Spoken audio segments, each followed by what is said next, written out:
No outono de 1930, o lendário explorador britânico Bertrand Thomas partiu em sua jornada mais histórica.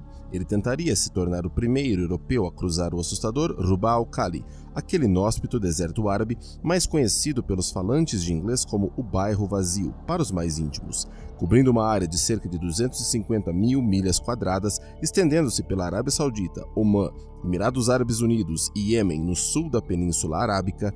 O Bairro Vazio é maior que o país da França, o maior deserto de areia do mundo em termos de volume, com dunas de 800 pés de altura, bloqueando o caminho de possíveis viajantes. Mas se algum europeu conseguiria atravessá-lo, provavelmente seria Bertrand Thomas. Nascido em Somerset, na Inglaterra, em 1892, Thomas foi enviado para a Mesopotâmia durante a Primeira Guerra Mundial, onde rapidamente conquistou a área e seu povo, e eles a ele, lutando ao lado das forças locais e até se tornando um conselheiro político de alto escalão ao sultão de Omã. Ele conhecia a área e o que estava fazendo. Ele sabia como sobreviver. Assim, em 6 de outubro de 1930, ele partiu de Salalah, na costa de Omã, na companhia de 25 guias beduínos para iniciar sua tentativa histórica. Como ele descreveu mais tarde, eles avançaram para o norte sobre as montanhas Kara, cerca de 3.000 pés de altura, através de bosques de incenso e daí para a grande estepe desconhecida. Nos 59 dias seguintes, Thomas não foi visto nem ouvido. Na verdade, seu próprio governo não sabia onde ele estava ou o que estava fazendo, e provavelmente o teria proibido expressamente de fazer a tentativa se soubessem, deixando Thomas para conduzir a missão em segredo. Se as coisas piorassem, não haveria grupo de resgate. Finalmente, em 5 de fevereiro de 1931, Thomas apareceu em Doha, Catar, saudável e ileso, e com uma recompensa incrível tirada do deserto a reboque. Em seu caminho, ele coletou mais de 400 espécimes de história natural, incluindo 21 espécies novas para a ciência ocidental. No entanto, os espécimes de história natural não eram tudo o que Thomas trouxe do deserto. Não, sua jornada o viu obter algo ainda mais incrível, uma história contada a ele por seus guias beduínos que havia sido transmitida através de gerações. A história de uma antiga cidade perdida no deserto, escondida sob a areia. Nas palavras de um dos guias, era uma grande cidade, nossos pais nos contaram, que existia desde a antiguidade. Uma cidade rica em tesouros, com jardins de tâmaras e um forte de prata vermelha. Agora está enterrada sob as areias, alguns dias ao norte. Sem tempo de sobra em sua extenuante tentativa de cruzar o deserto, Thomas não conseguiu encontrar a cidade perdida. Embora ele pretendesse voltar para continuar a busca, ele nunca foi capaz. Ele, no entanto, registrou a história como foi apresentada a ele em seu livro seminal, Arabia Felix, onde rapidamente causou um rebuliço entre o público europeu. Um homem que ficou particularmente apaixonado pela cidade perdida no deserto era ninguém menos que T.E. Lawrence, mais conhecido como Lawrence da Arábia. Para seus amigos, Lawrence escreveu: "Estou convencido de que os restos de uma antiga civilização árabe podem ser encontrados naquele deserto. Os árabes me disseram que os castelos em ruínas do grande rei Ad, filho de King Ad, foram vistos por tribos errantes na região. Há sempre alguma substância nesses contos árabes." Lawrence chegou a fazer planos para ir ao deserto e procurar a cidade perdida, mas nunca teve a chance depois que morreu tragicamente em um acidente de moto em 1935. No entanto, antes de morrer, Lawrence deu um apelido à misteriosa cidade, que acabou pegando. Ele a apelidou de Atlântida das Areias. Poderia essa cidade perdida realmente existir, uma Atlântida das Areias, apenas esperando para ser descoberta? Dentro do Alcorão, há um registro de uma antiga tribo, que há muito confunde historiadores e estudiosos, conhecido como Ad, a tribo de uma área chamada Iram. Eles não aparecem nos textos do judaísmo ou do cristianismo. Curioso, uma vez que todas essas 3 religiões abrâmicas são construídas sobre a mesma história e, portanto, contêm menção das mesmas tribos e eventos antigos. Pense que o rei Salomão, Moisés e o faraó egípcio, Noé e o dilúvio e assim por diante estão todos nos livros sagrados de todas as 3 tradições, mas não o Ad. Mais notoriamente, a tribo aparece no Alcorão, quando Maomé adverte os incrédulos: "Você não considerou como seu senhor lidou com Ad, a tribo de Irã, que tinha pilares elevados, de um tipo que não foram produzidos em toda a terra?" Muitos estudiosos perguntaram por que o Ad de Irã não teria sido mencionado em outro lugar, se eles realmente construíram coisas de um tipo que não foram produzidas em toda a Terra. O Ad realmente existiu? E se sim, então o que aconteceu com eles? A esta segunda pergunta, o Alcorão fornece uma resposta extraordinária. De acordo com o Alcorão, o Ad de Irã era uma tribo que existia na Península Arábica após o dilúvio de Noé. Lá, eles construíram um reino poderoso, usando sua vasta riqueza e experiência para construir monumentos em todos os lugares altos e construir palácios como se eles fossem viver para sempre. Eles não tinham medo de afirmar seu poder sobre os vizinhos, conquistando violentamente muitos na península, como o Alcorão afirma sobre o Ad, e quando você se apodera como tirano. Mas esse imenso poder levou à arrogância. O povo de Irã tornou-se idólatra e perverso. Isso foi Ad. Eles negaram os sinais de seu senhor, desobedeceram seus mensageiros e seguiram o comando de todo tirano obstinado. Por causa disso, Alá enviou o profeta Hud para alertar o povo de Irã a renunciar seus maus caminhos. No entanto, o povo de Irã não se comoveu. Na tentativa de convencer o Ad de que Hud estava falando a verdade, Alá enviou uma terrível seca, que afligiu o Irã. No seu auge, Hud implorou ao Ad, mas ainda assim eles não ouviram. Finalmente, o Ad viu uma formação de nuvens se aproximando de Irã e acreditou que as chuvas finalmente haviam chegado, que eles foram salvos, mas estavam errados. Então, quando viram a tormenta como uma nuvem densa se aproximando de seus vales, disseram alegremente: "Esta é uma nuvem que nos traz chuva." Mas Hud respondeu: "Não, é o que você procurou apressar. Um vento feroz carregando uma punição dolorosa. Não era uma chuva que essas nuvens estavam trazendo, mas uma tempestade de areia. E o resultado foi cataclísmico, como o Alcorão descreve, e quanto a Ad, eles foram destruídos por um vento furioso e amargo, que Alá soltou sobre eles sem parar por 7 noites e 8 dias, de modo que você teria visto seu povo morto como troncos de palmeiras arrancadas. Você vê algum deles deixado vivo?" E assim termina a história do Ad de Irã, seu destino, sua cidade, de acordo com o Alcorão, obliterado por uma tempestade de areia, enterrado sob as areias do deserto como se nunca tivesse existido. A pergunta feita por muitos estudiosos é se essa história é apenas uma ferramenta retórica, uma alegoria concebida como uma ameaça não tão velada contra o afastamento de Deus, ou se realmente poderia haver os restos de um antigo reino outrora poderoso, enterrado sob as areias da Arábia. Pelo menos uma coisa é certa: embora o Ad de Irã possa não existir nas outras tradições abraâmicas, o Alcorão não é o único lugar onde sua história é contada. Durante o século IX d.C., a cópia mais antiga do que se tornaria um dos livros mais populares e duradouros do mundo estava sendo montada na Síria. O livro reuniria os primeiros mitos e contos folclóricos da Pérsia em uma compilação extraordinária, que ficaria conhecida como Alf Leila wa Leila, As Mil e Uma Noites. A premissa básica do livro era simples. O rei persa descobre que sua esposa foi infiel e a executa.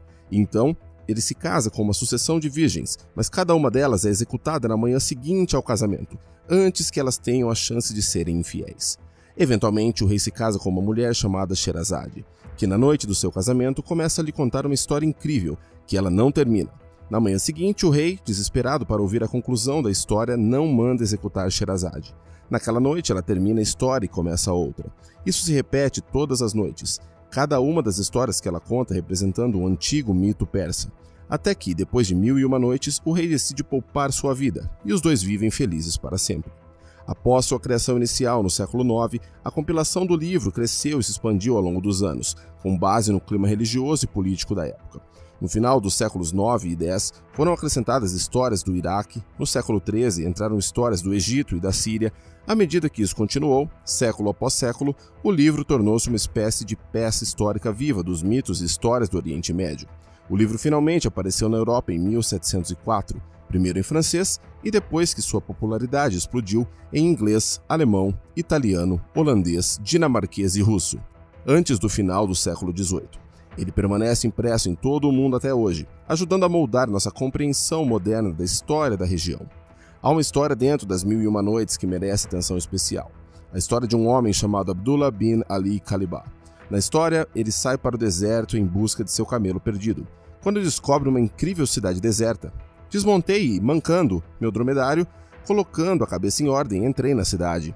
Agora, quando cheguei ao castelo, descobri que tinha 2 grandes portões. Nunca no mundo foram vistos daquele tamanho, incrustados com todos os tipos de joias e jacintos, brancos e vermelhos, amarelos e verdes. Contemplando isso, maravilhei-me com grande admiração e achei o caso maravilhoso.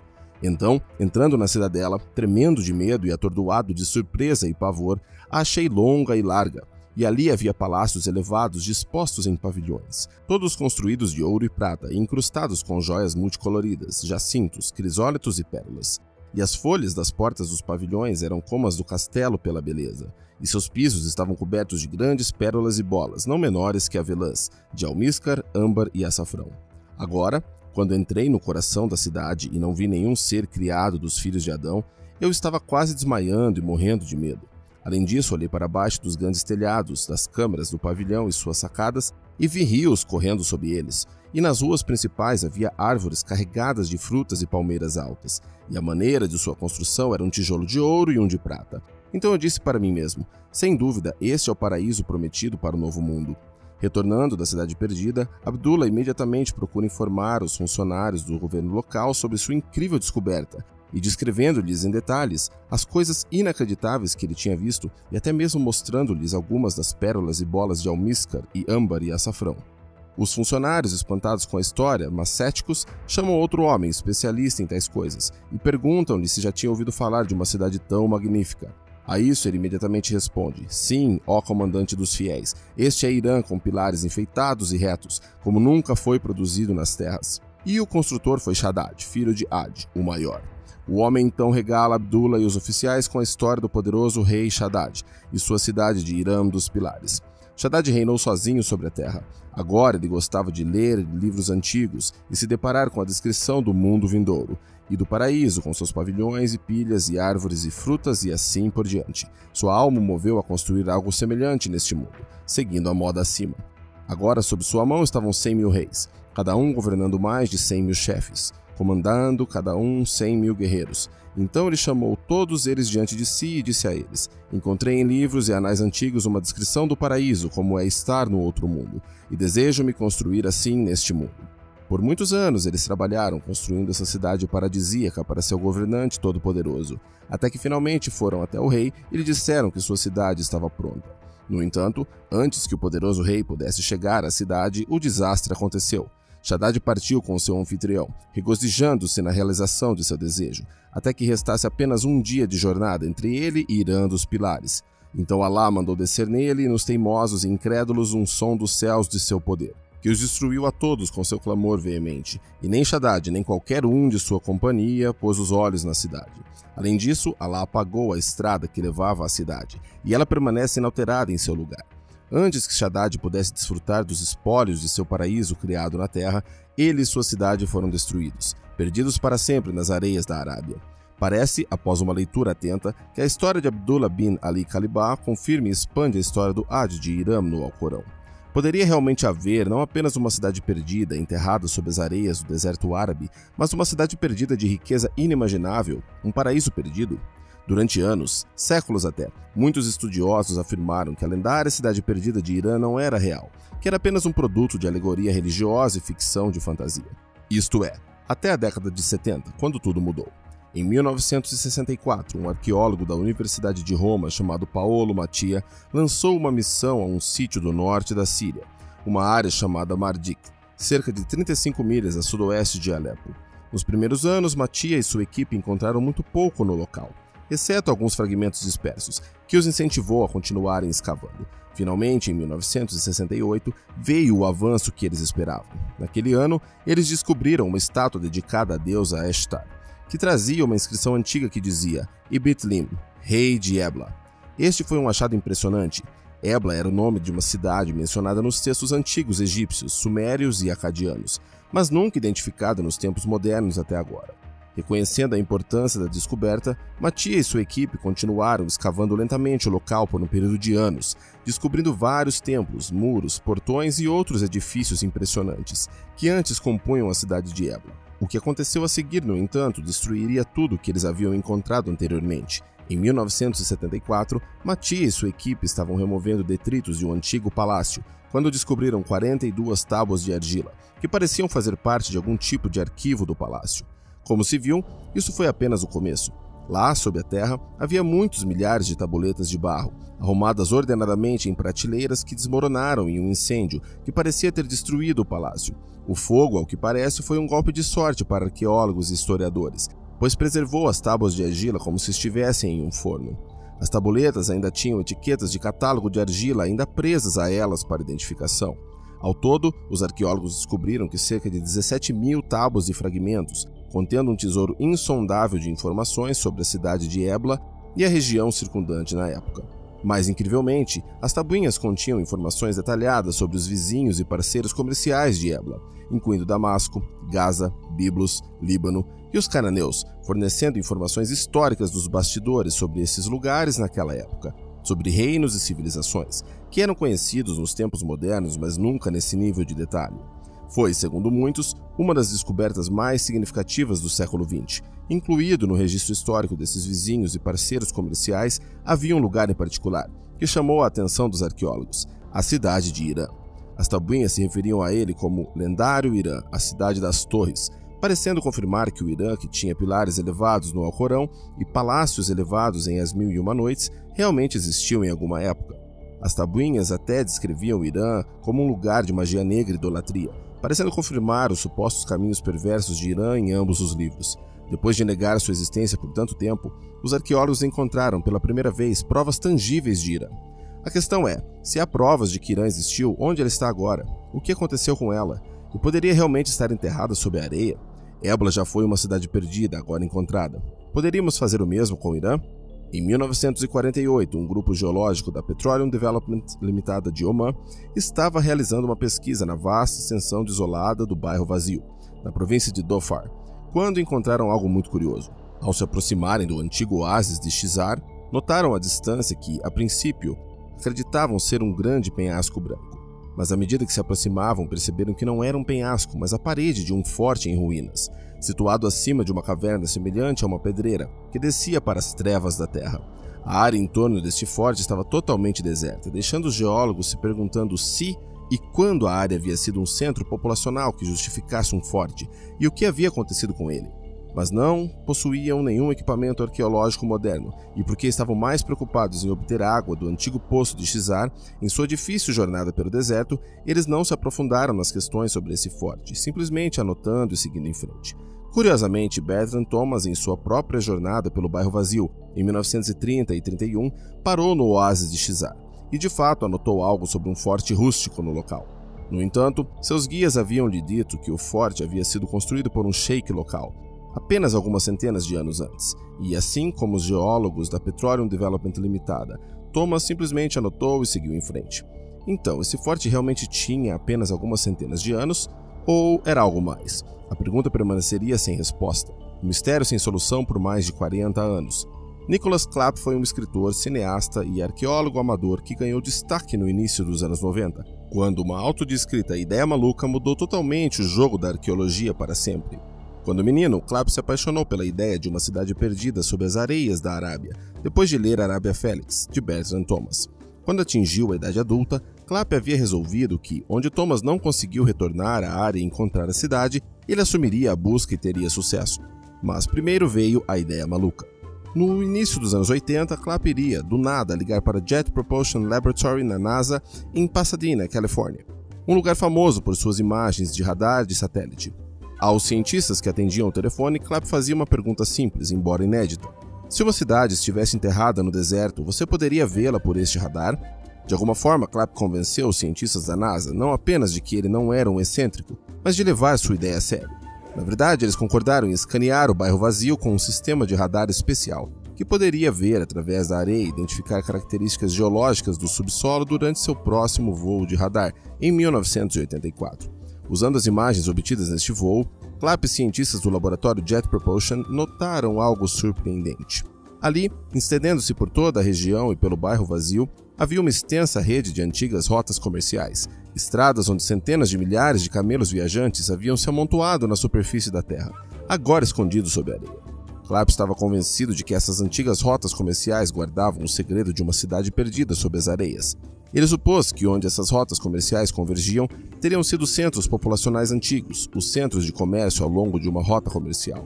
E de fato, quando ele olhou mais de perto, Clapp notou que o número dessas estradas antigas parecia convergir para o mesmo lugar, o oásis de Shizar.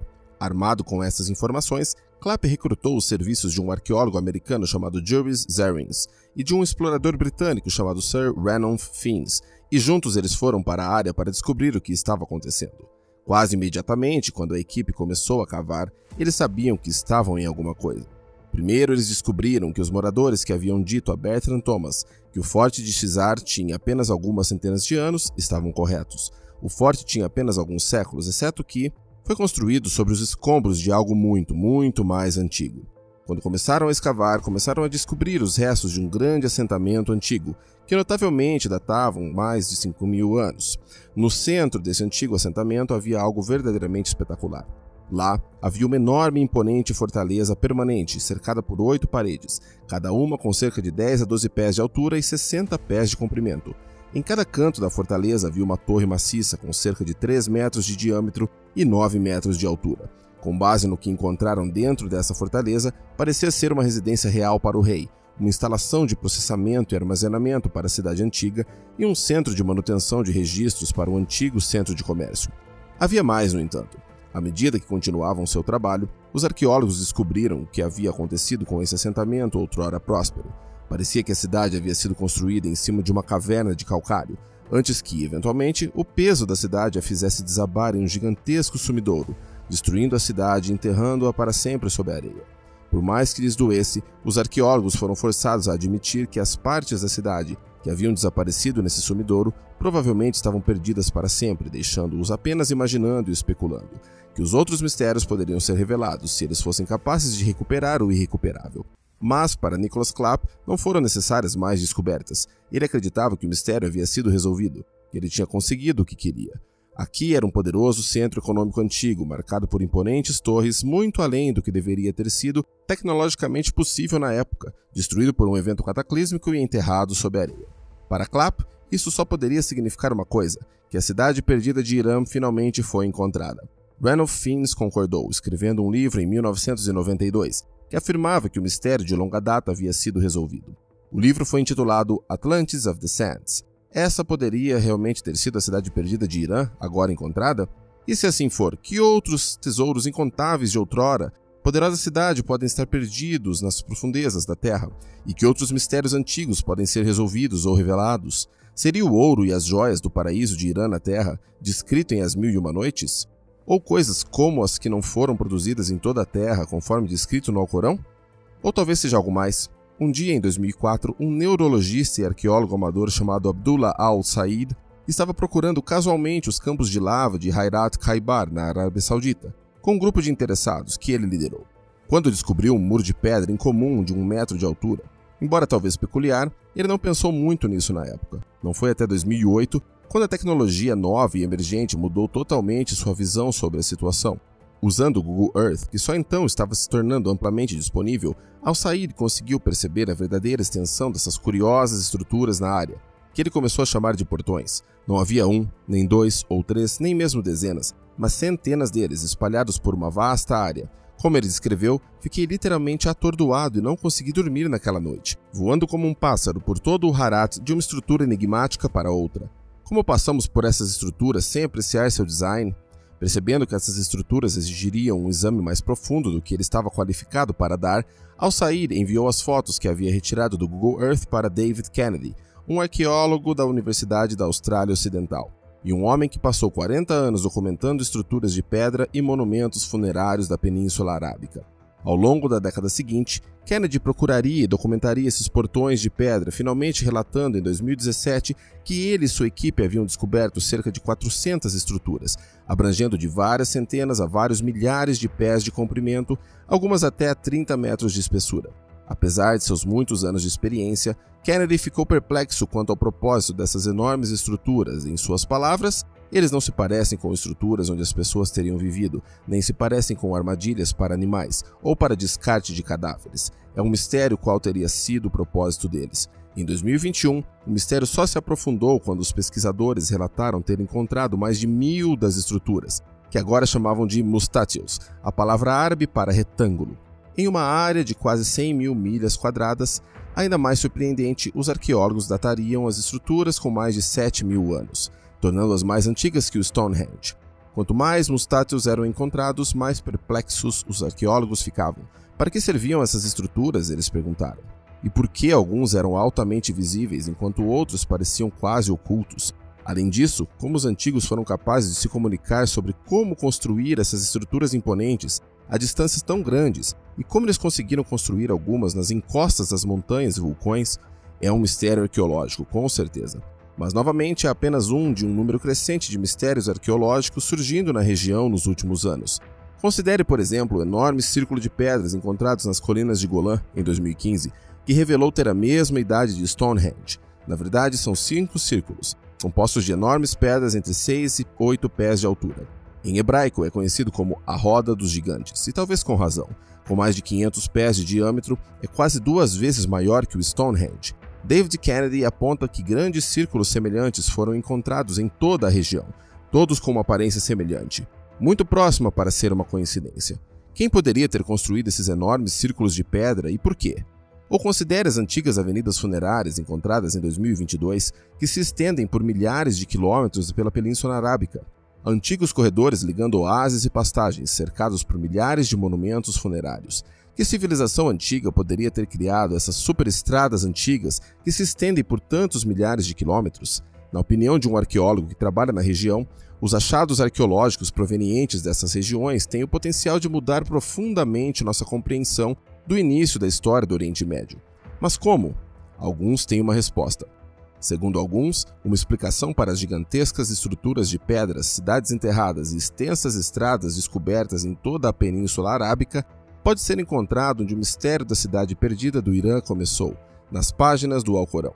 Lá, os Ad de Irã são descritos não apenas como uma tribo poderosa de pilares imponentes e poder econômico, mas como indivíduos enormes e poderosos, grandes o suficiente para arrancar árvores com as próprias mãos e esculpir casas em montanhas. Quem é mais poderoso do que nós em força? O Ad pergunta. Talvez sua estatura gigantesca lhes permitisse construir não apenas a cidade paradisíaca de Irã, mas as enormes estruturas de pedra e superestradas encontradas em toda a Península Arábica, através de desertos, nas encostas das montanhas e em campos de lava. Curiosamente, enquanto o Ad de Irã não aparece nas Bíblias judaicas ou cristãs, eles soam muito algo como que parece os Nefilim. No livro do Gênesis, os Nefilim são os seres misteriosos de tamanho e força enormes, descritos como descendentes dos filhos de Deus e das filhas dos homens. Gigantes tão grandes que, em sua presença, os humanos tornaram-se como gafanhotos em nossa própria vista, e assim estávamos à vista deles. Os Nefilim poderiam ter sido o Ad de Irã? A conexão vai mais longe e fica mais misteriosa. Gênesis descreve os Nefilim como homens poderosos da antiguidade. No Islã, existe um grupo de divindades antigas chamadas Jinn, que também são conhecidas como as Antigas. Como os Nefilim, dizia-se que os Jinn procriaram com humanos e, segundo alguns, foram esses Jinn que construíram a cidade de Irã.